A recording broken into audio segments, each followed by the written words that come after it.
Sud Radio, Berkov dans tous ses états. Nous sommes en guerre. He said he wanted generals like Adolf Hitler had. L'ancien chef de cabinet de Donald Trump affirme que l'ancien président aurait manifesté son admiration pour Hitler. Les dirigeants commencent à arriver dans la ville russe de Kazagne pour le sommet des BRICS. Rachida Dati voudrait faire payer l'entrée à Notre-Dame de Paris. Ils seront reçus dans les prochaines heures par le président Vladimir Poutine. He wants a military that is loyal to him. You are fake news. Shut up. Kiss my ass. D'accord, faisons comme ça. Nous sommes en guerre. Et oui, we are at war, nous sommes en guerre aux États-Unis le 5 novembre. La confrontation finale entre Donald Trump et Kamala Harris. Et ici, chez nous, grande réunion pour aider le Liban avec énormément de pays qui sont là. À l'initiative d'Emmanuel Macron, 100 millions vont être débloqués pour aider le Liban qui, vous le savez, comme d'habitude, subit la guerre des autres. Le ventre mou, hélas, le maillon faible, mais un maillon faible qu'on essaie d'exterminer. Et ça ne va pas. C'est pas comme ça qu'on règle les choses. Et en même temps, le BRICS, en ce moment même, à Kazan, en Russie, la moitié du monde est représentée dans ce monde qui se veut alternatif. Dédollarisation, que vont être les BRICS? On va en parler avec Antoine, avec Frédéric Aiguille, qui est à Kazan, qu'on va avoir en direct, qui va nous expliquer ce qui se passe. Et puis, les perles, évidemment. Alors, vous savez, avec ce qui se passe aux États-Unis, ça y est, Trump, c'est Hitler, Kamala Harris, c'est une nulle qui doit être envoyée. Ça barde à tous les étages. Et en seconde partie d'émission, dans la culture dans tous les états, avec Céline Alonso, on va recevoir un comédien que vous aimez tous et qui est quand même le plus fin de tous les Belges, c'est Benoît Poelvoorde, qui est à l'affiche dans 2 films en ce moment en France et qui va nous raconter aussi, à sa manière, ce qui se passe. À tout de suite. Sud Radio. Ici Sud Radio. Les Français parlent au français. Je n'aime pas la blanquette de veau. Je n'aime pas la blanquette de veau. Sud Radio, Berkov dans tous ses états. Ils sont venus, ils sont tous là. Les présidents du Brésil, de Russie, d'Inde, de Chine, avec l'Éthiopie, l'Iran, l'Égypte, les Émirats Arabes Unis et puis beaucoup d'autres. Les BRICS, en ce moment, à Kazan, en Russie. On va en parler avec le journaliste indépendant Frédéric Aiguille. À tout de suite. Sud Radio, Berkov dans tous ses états. Le fait du jour.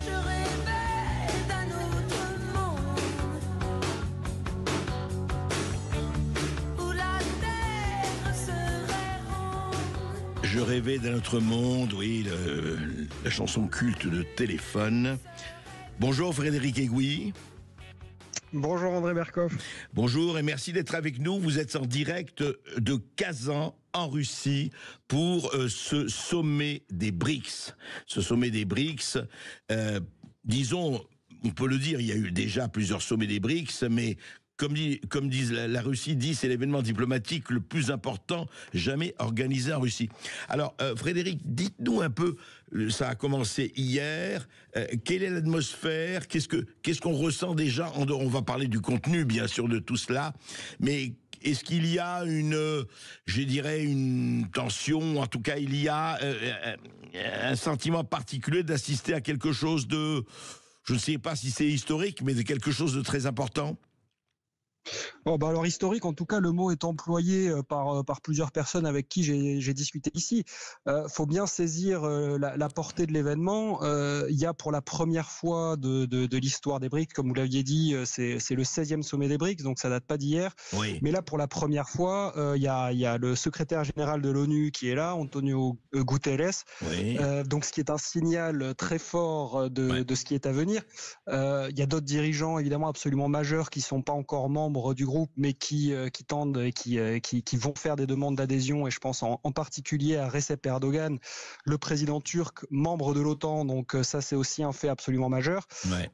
Ici, en fait, tout le monde est conscient de l'événement. Quand vous discutez avec les journalistes, il y a des journalistes venus des quatre coins de la planète. Je vais pas citer évidemment tous les pays, mais vous avez des journalistes africains, asiatiques, vraiment de partout. Et tout le monde a bien conscience qu'est en train de se jouer, qu'est en train de s'écrire en fait la réforme de la gouvernance mondiale. Ah oui, vraiment, on peut parler de cela. C'est-à-dire qu'il y a disons que le monde unipolaire est en train de se terminer. Un peu, on a cette sensation-là. Alors c'est plus qu'une sensation, c'est-à-dire que ici c'est déjà une réalité en fait. Le monde multipolaire donc promu par les BRICS, c'est plus un concept abstrait, un peu lointain. Ouais. C'est vraiment d'ores et déjà une réalité entre les participants, particulièrement évidemment des Russes et des Chinois. Mais si vous discutez avec l'Inde, c'est pareil. Et tout le monde maintenant en fait a accepté, a pris en considération que le monde unipolaire occidental est terminé et le Sud global demande à avoir voix dans les affaires mondiales en fait. Et je pense que c'est pour ça que Antonio Guterres est là, ce qui est vraiment un signal majeur. Signal très fort, parce que l'ONU justement se tenait prudemment à l'écart en tout cas. Ouais. Tout à fait. Et là, c'est non seulement un signe d'indépendance de sa part vis-à-vis de Washington, parce que vous vous doutez bien que sa venue a fait grincer quelques dents du côté de Washington, mais aussi du côté de Bruxelles. Mais ça signale qu'il est vraiment pas sourd à ces demandes, parce que un des points, un des axes principaux de ce que sont en train de créer le BRICS, c'est donc effectivement cette réforme de la gouvernance mondiale, donner plus de poids à la parole du reste du monde en fait, parce qu'aujourd'hui l'ONU se limite au Conseil de sécurité. Et le reste du monde n'est tout simplement plus d'accord. Si vous parlez à des pays comme l'Inde, etc., ils veulent avoir voix à ces affaires-là. Alors justement, avoir voix au chapitre, concrètement, dans quel domaine, Frédéric Aiguille, justement, ceux qui s'expriment là, c'est qu'ils voudraient effectivement être plus présents, disons, sur la scène mondiale. Ils le sont déjà, ne parlons pas de la Chine, de l'Inde et tout le reste, mais est-ce qu'il y a des points, quels sont les points concrets où ils disent, écoutez, il est temps que nous soyons quand même beaucoup plus associés, ou du moins, est-ce que derrière c'est la monnaie, c'est la dédollarisation, mais dans d'autres domaines, quels sont les domaines en fait sur lesquels ils sont sensibles et qu'ils ont envie d'être beaucoup plus présents? Alors, je dirais qu'il y en a trois. Le premier, c'est effectivement, s'émanciper de la domination du dollar et de la façon dont est utilisé le dollar et les sanctions. Vous avez de nombreux pays ici. Il y a eu la déclaration commune donc du groupe des BRICS. Oui. Et dans cette déclaration commune, ils ont déclaré illégales les sanctions à l'égard de la Russie. Donc, c'est une position partagée par tout le monde ici. Et évidemment, tout le monde est très attentif et ne veut pas subir le même sort que la Russie et donc cherche à émanciper leurs économies du dollar. Et ça, c'est quelque chose qu'ils font d'ores et déjà très concrètement par les échanges monétaires qui se jouent entre monnaies locales. Aujourd'hui, les échanges entre la Chine et la Russie se font à 95% en yuan et en roubles. Donc la dédollarisation de leurs échanges, elle est déjà effective. Mais c'est un concept qu'ils veulent appliquer évidemment à tous les États membres. Et auquel, Frédéric Aiguille, pardon, et auquel partie, par exemple, l'Arabie Saoudite aussi, le Nigeria qui commence un peu à...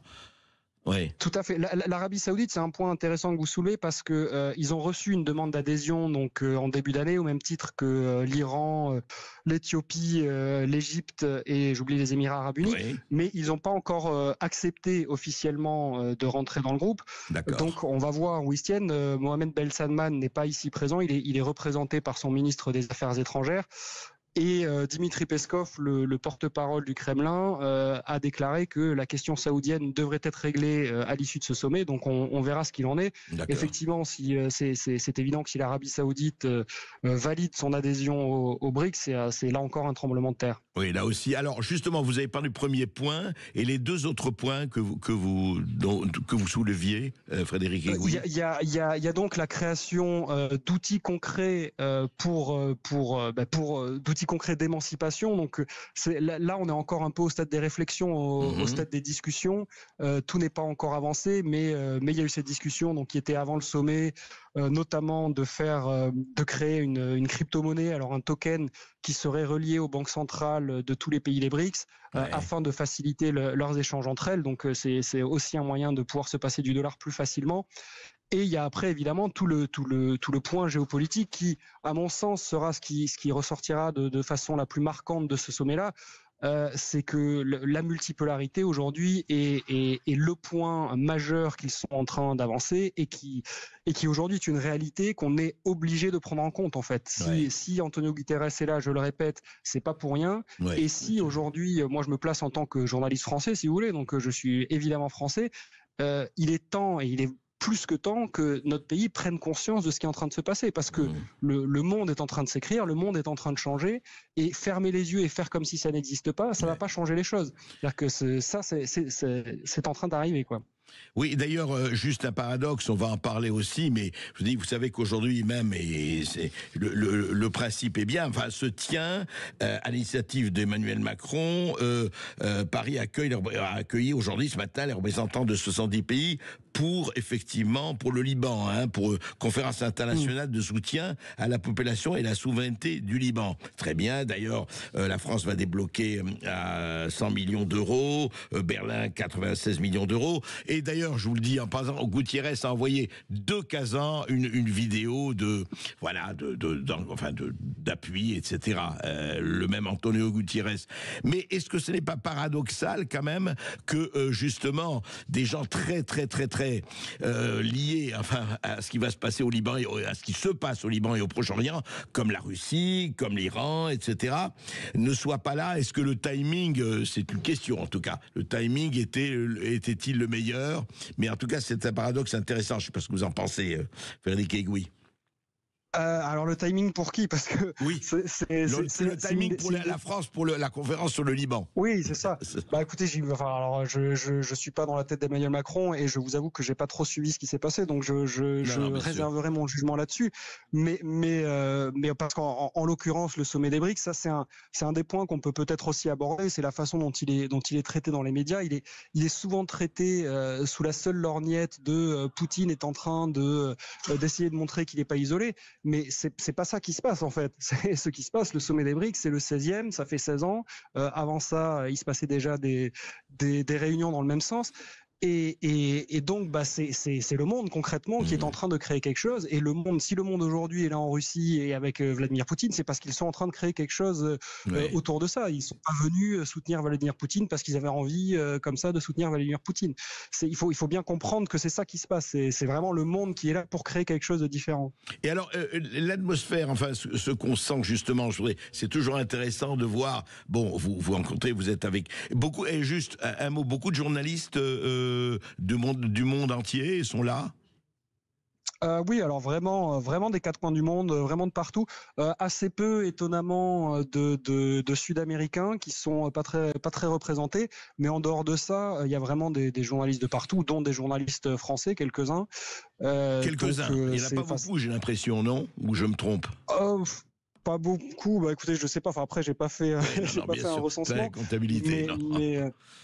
Mais non, il y en a quand même. Mais bon, c'est intéressant à ce titre de voir la façon dont est traité cet événement-là dans les médias français, parce que c'est à mon sens, et c'est pour ça que je suis venu couvrir ce sommet-là.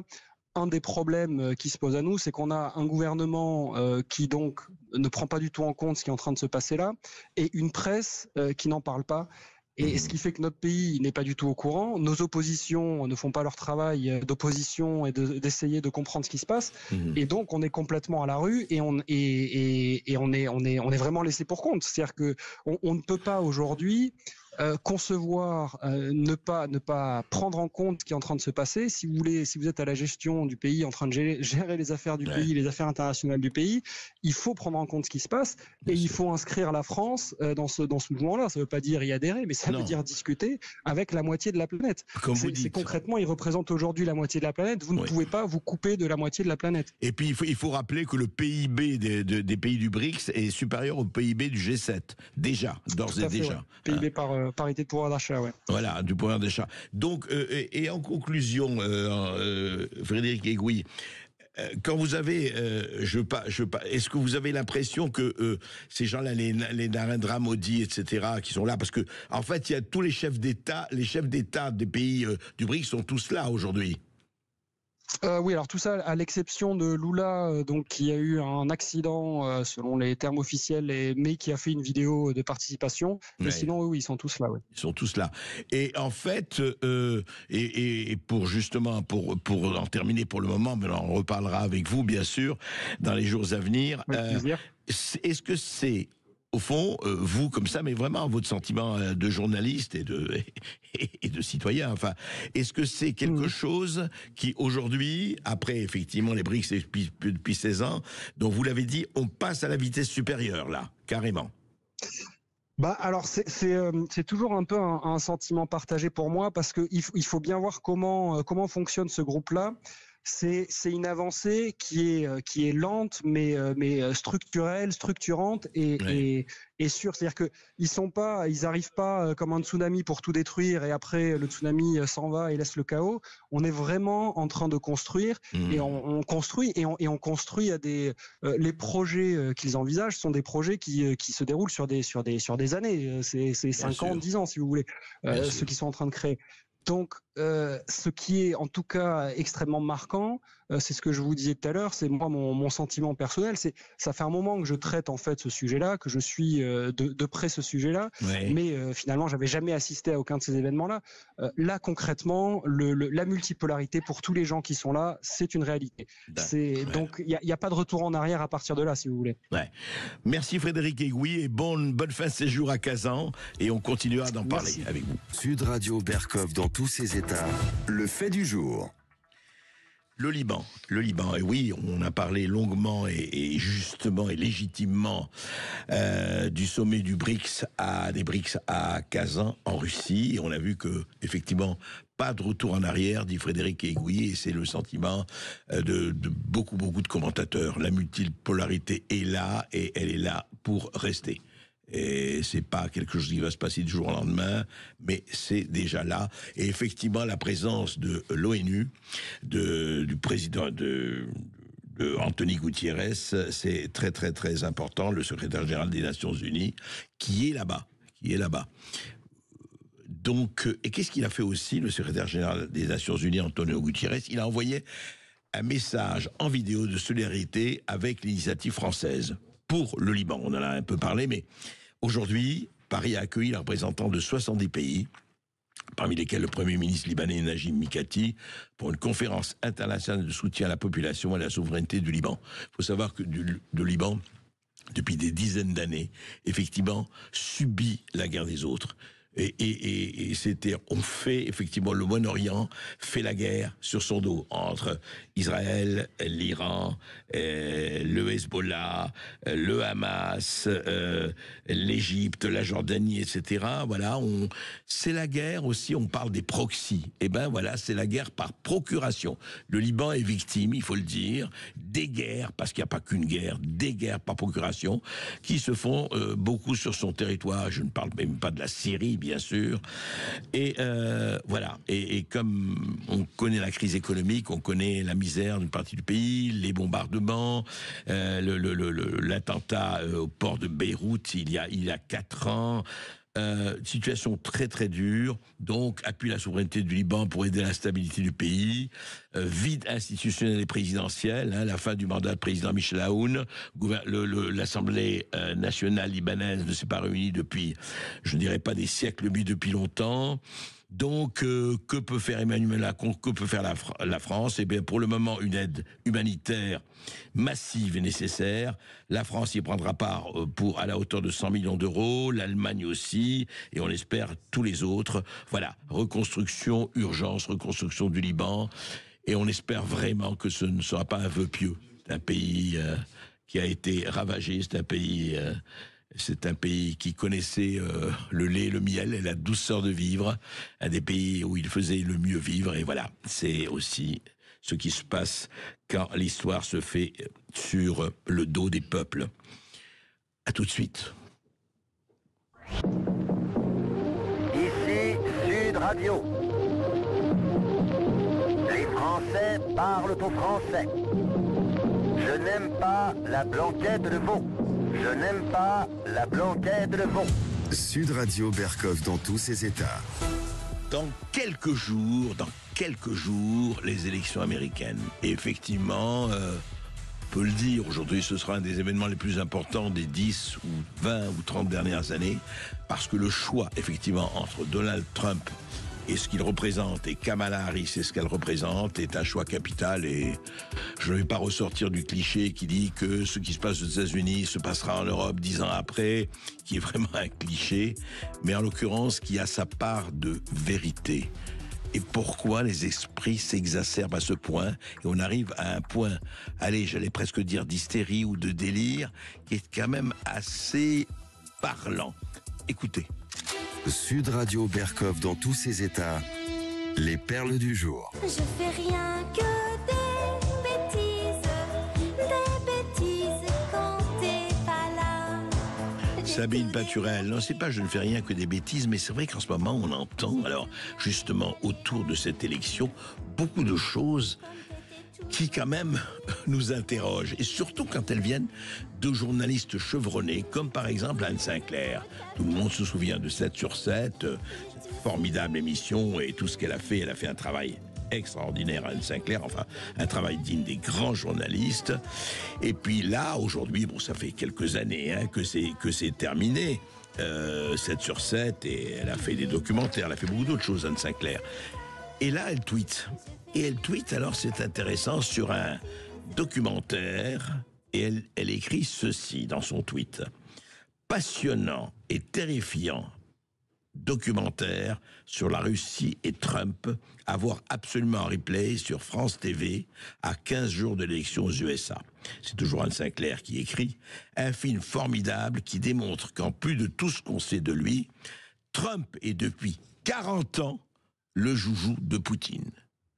Depuis 40 ans. Alors là, écoutez, on peut se frotter la tête un peu et se demander, depuis 40 ans, nous sommes en 2024, donc Trump est depuis 1984 le joujou de Poutine.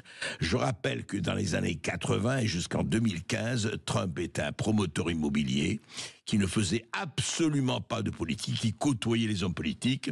Il avait une émission de télévision, c'était le chouchou mondain, le grand mania de l'immobilier, effectivement construisant des tours à Manhattan et un peu partout, les Trump Towers, les Trump Hotels, etc., et ne pensant absolument pas à la politique.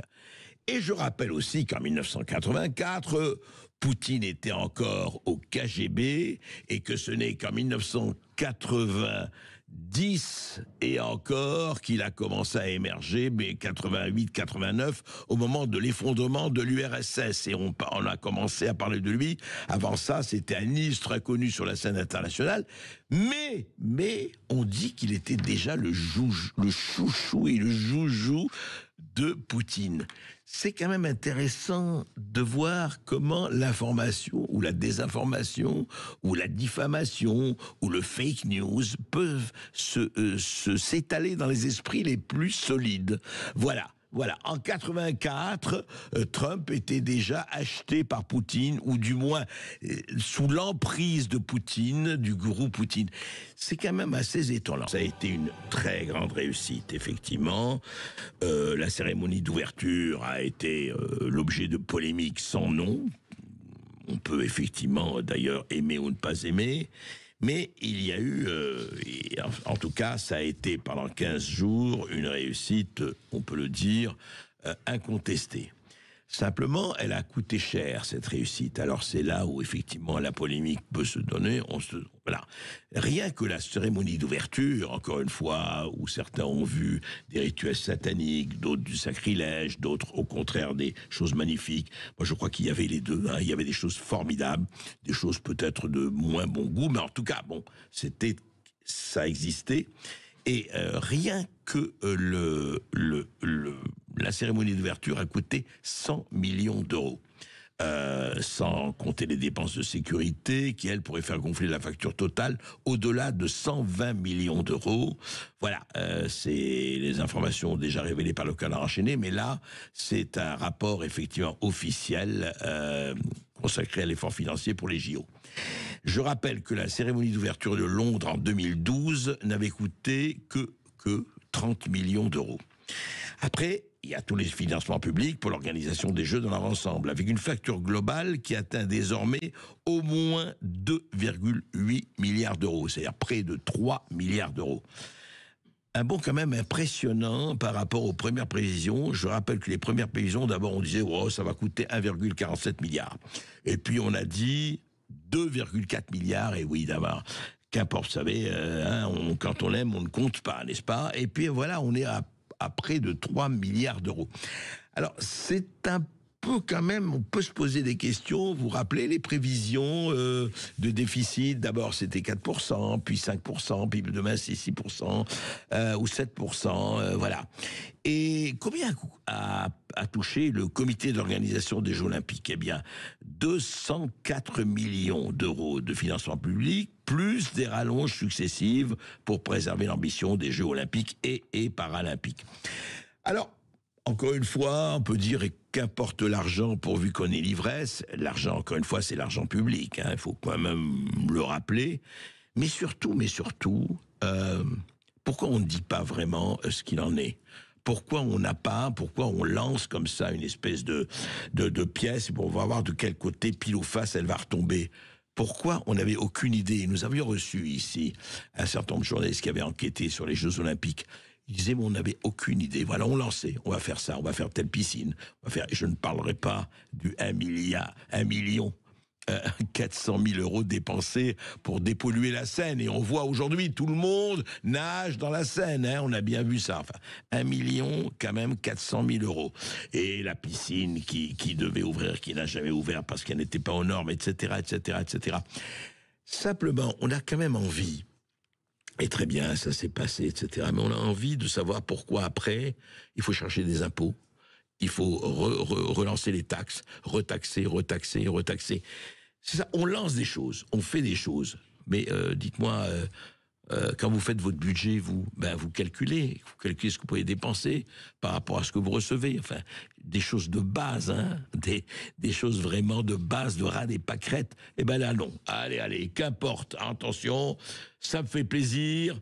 Car tel est mon bon plaisir, et encore une fois, la phrase immortelle de François Hollande qui rythme le char de l'État depuis, 40 ans, c'est pas cher, c'est l'État qui paye. Ne l'oublions jamais. Et voilà, encore un épisode magnifique de ces Jeux Olympiques qui ont été magnifiques. Sud Radio Berkov dans tous ses états. Il est venu le temps des cathédrales.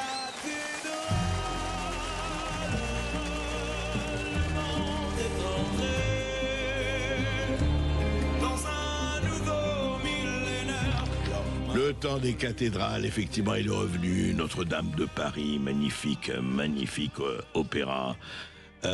Et une initiative de la ministre de la Culture, Rachida Dati. Écoutez, d'abord, je suis content qu'on réentende Rachida Dati, parce que franchement, ministre de la Culture, oui, mais on ne voyait pas grand-chose. Et à part d'être occupé à reprendre les rênes de Paris en 2026...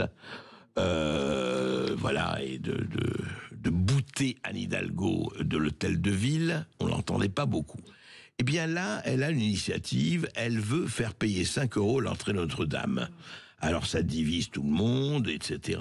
Elle dit, voilà, elle propose dans les colonnes du Figaro, en disant, voilà, 5 € seulement par visiteur, qui permettrait de récolter 75 millions d'euros par an, une somme allouée pour rénover les églises de Paris et de France. Voilà ce qu'elle dit. Elle dit partout en Europe, l'accès aux édifices religieux les plus remarquables est payant. J'ai proposé à l'archevêque de Paris une idée simple, mettre en place un tarif symbolique pour toutes les visites touristiques de Notre-Dame et consacrer totalement cet argent à un grand plan de sauvegarde du patrimoine religieux. Écoutez, franchement, alors il y a des gens qui disent mais comment, mais l'église, mais c'est sacro-saint, c'est pas possible de faire payer les gens, etc. Attendez, à partir du moment où on sait ce qui se passe, et je ne parle pas des incendies des églises, je ne parle pas des attentats, je ne parle pas de ce qui se passe et qui est absolument terrifiant sur un certain nombre d'églises et de petites églises en France. Eh bien, à partir du moment où, et c'est dit, le prix d'entrée ne concerne pas les fidèles qui viennent pour prier, mais surtout les touristes, et Dieu sait s'ils sont nombreux les touristes, mais ça me paraît pas une mauvaise idée. Alors on dit non, c'est un sacrilège. Non, c'est pas un sacrilège. Les visiteurs hors de l'Union européenne, peut-être, pourrait payer davantage. Est-il par exemple normal, dit Rachida Dati encore, qu'un visiteur français paye son entrée au Louvre le même prix qu'un visiteur brésilien ou chinois? Les Français n'ont pas vocation à payer tout seul. Écoutez, moi, ça me paraît... Je n'adhère pas du tout et je ne suis pas d'accord avec les gens qui disent que non, c'est pas possible, comment, c'est honteux. Non. Pourquoi c'est honteux? Pourquoi c'est honteux? On va bien à un certain... Quand vous êtes touriste et que vous n'êtes pas du tout concerné par la prière, que vous n'êtes pas concerné par la foi, eh bien, il est tout à fait normal que, surtout dans l'état des églises de France et des lieux de culte et des calvaires, eh bien, que l'on paye. Ça me paraît très, très important si on veut sauver le patrimoine. Donc, écoutez, bravo, oui, à Rachida Dati. Et je voudrais simplement finir par ceci, qui est quand même petite chose que dit un écrivain franco-algérien qui s'appelle Boualem Sansal et que nous avons reçu il n'y a pas si longtemps. Voilà ce qu'il dit, Boualem Sansal. La France est un pays à la ramasse qui vit sur des gloires passées. Ces derniers temps, elle puise sur les ultimes réserves. Elle a vendu ses grands domaines, bradé ses champions industriels, perdu ses ingénieurs et ce génie éclatant qui nourrissait son esprit. Il est quand même assez triste qu'on soit obligé d'entendre ça de la part d'un grand écrivain et de la part de beaucoup de gens. Je parle de gens étrangers qui ne sont pas nés en France, mais qui sont amoureux de la France, et qui sont amoureux de son esprit, de son histoire, de ses exploits passés, présents et on espère à venir, et qui se demandent où on habite et dans quel état nous errons. Et je crois que là, c'est très très important. Vous voyez, tout ce qui se passe aujourd'hui, la France doit être au rendez-vous, doit retrouver un rendez-vous. Et c'est à cela que nous devons tous, à quelque niveau que ce soit, nous atteler.